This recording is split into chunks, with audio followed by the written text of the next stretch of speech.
if I can get that light bulb to go on.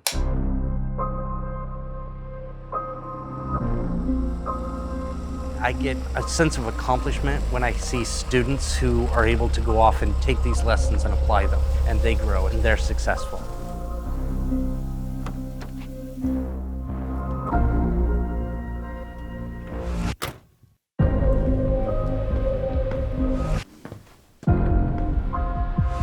My name is Ronn Campbell. I'm a Senior Associate Professor of Theater at Columbia Basin College, and I've been here 18 years.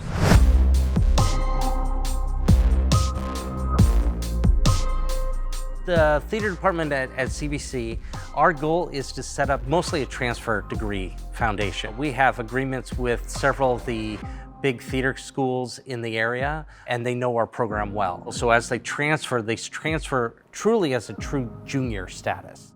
The other thing that CBC has and does in our theater program that most schools do not is the lighting. We have better lighting equipment than most four-year universities. I can't think of another school in the Northwest that has something comparable. So we're really kind of setting some standards. Using 3D printing that I've gotten into, I created a bunch of scale lighting instruments that I use in my lighting and design classes.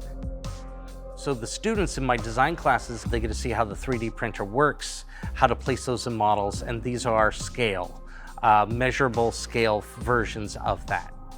We even have a scale version of this theater with the first 2 rows of seating, and it helps the director see how the set's going to be, how choreographers, how the actors, how they're going to see it, and all the other design things.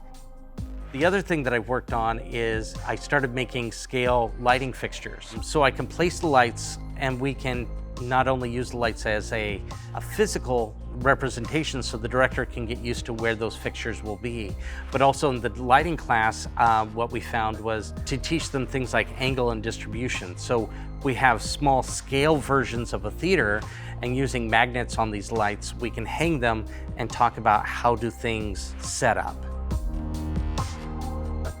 We're trying to find creative ways to connect with students all the time. The more I can be creative and think outside the box, then odds are I might connect to a student in a different way. The more options I can give, the better.